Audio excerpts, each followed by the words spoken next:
It's men's semifinal Sunday here at the Ingalls Southern Conference Championship presented by General Shale. We're in Asheville, North Carolina. The number 22 Wofford Terriers, the top seed in the Socon, against the 4th seed ETSU in the first of our 2 games on a Sunday, an exciting March Sunday for college basketball. Ingalls presenting our brackets on quarterfinal Saturday. Wofford rolled over VMI. The Terriers have not lost to a Socon foe this year.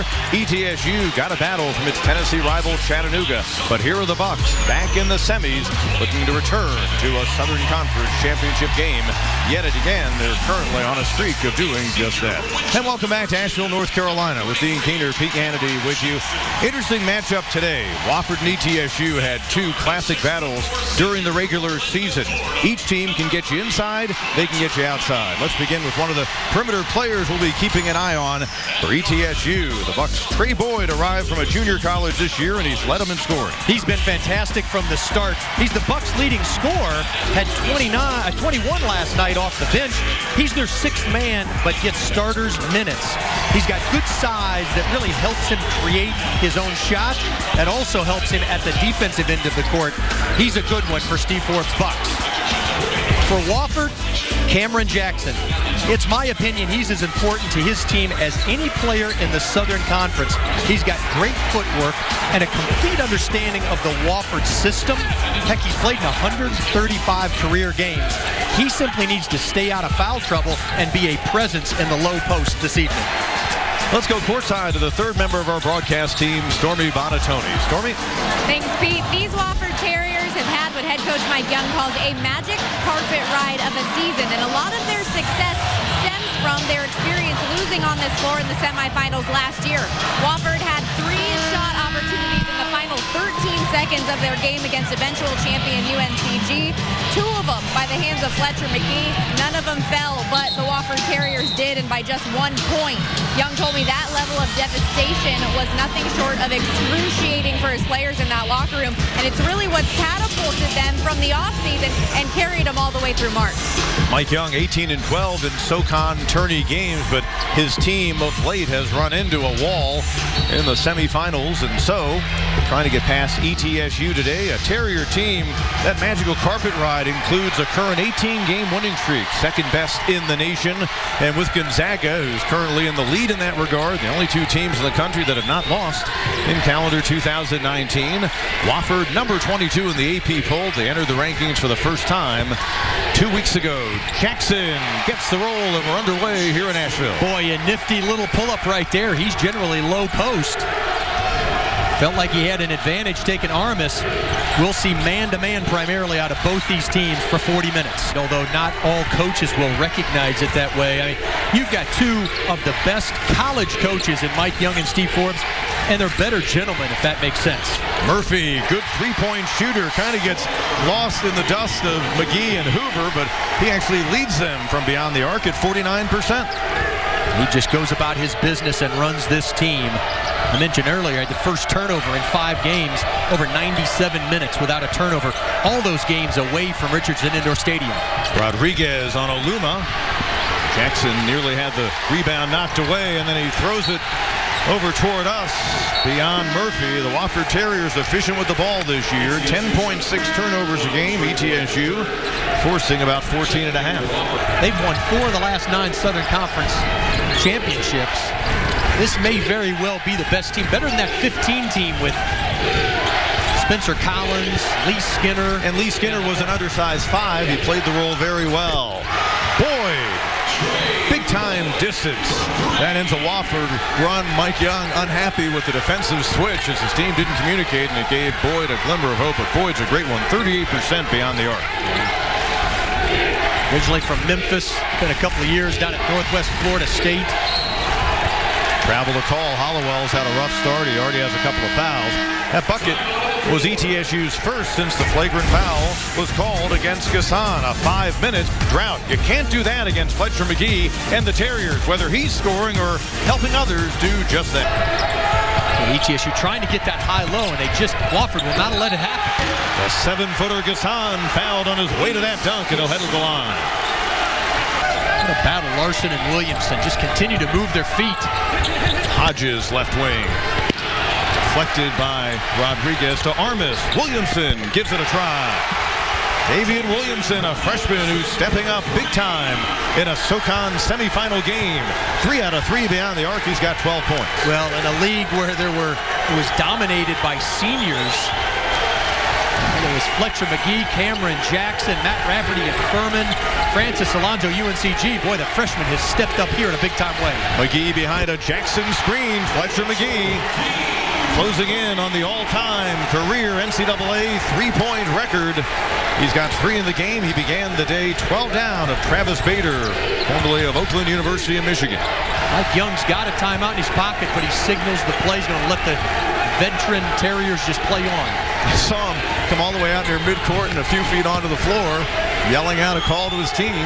Under 10 to play in the half. Larson looking for McGee. Instead, it'll be Jackson who has an opportunity, and Armis got a hand on it. And we arrive at halftime in our first semifinal game.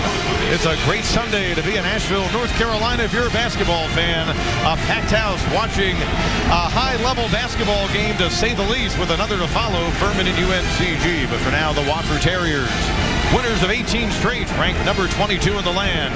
Maybe an NCAA bid already wrapped up. Well, they're looking to get to the Southern Conference tourney title. Mike Young is with Stormy. Well, Coach, you knew that this ETSU team was going to play you tough. They don't make a whole lot of mistakes. What's the biggest challenge they've presented you so far? They guarded us well. We had 8 turnovers, I think, which is disappointing. Well coached. They're going to come after you. It's going to be they're going to fight you tooth and nail. But I thought a good 20 minutes. We go in here up 7. Nothing wrong with that. And didn't play very well. Speaking of those turnovers, though, 18 of ETSU's points have come off of those. How big of an emphasis will that be? Stormy, we might mention that at half. You might? I might. Thanks, Coach. Mike Young, with a certain degree of charm, the native Virginian at all times, and I think it was a very excellent answer he just gave Stormy. His team is 25-2 when ahead of the break. They're up by 7 at the half here in Asheville. At Ingles, we have a... Well, the bigger the game, the more locked and loaded Fletcher McGee is. You could tell from the tip he was ready to play tonight. Boyd for Rodriguez. Boyd has been held in check so far, but maybe that's going to ignite him. The leading scorer, Trey Boyd, not having a bad day by any means, but he can take a ball game over. He's got 8 points. His first year at ETSU. He's originally from Santiago in the Dominican Republic. Played high school ball in New Jersey, then he went to Northwest Florida Community College, but he misses 2. And as this second half wears down, every opportunity you get, especially against a team like Wofford, becomes even more gigantic. ETSU 10th out of 10 teams in the Southern Conference in team free throw shooting. It worked out well there. Yeah, Mike Young's got how many fouls to give up front, so rather than give up the dunk, they gave up 2 free throws. Goodwin with an emphasis. 20 seconds as Wofford inbounds. Hoover catches and fires. Nathan Hoover, he didn't score in the first half. He's got 6 in the second half. He comes off a 17-point contest against VMI. He's a 1,000-point scorer in his junior year. Hodges over McGee, and he gets the roll. Mike Young does not like that call. Very rarely will he kind of raise his arms. He will take his jacket off, though, for the second half. What you just saw there, Mike Young was giving Bruce Benedict an earful.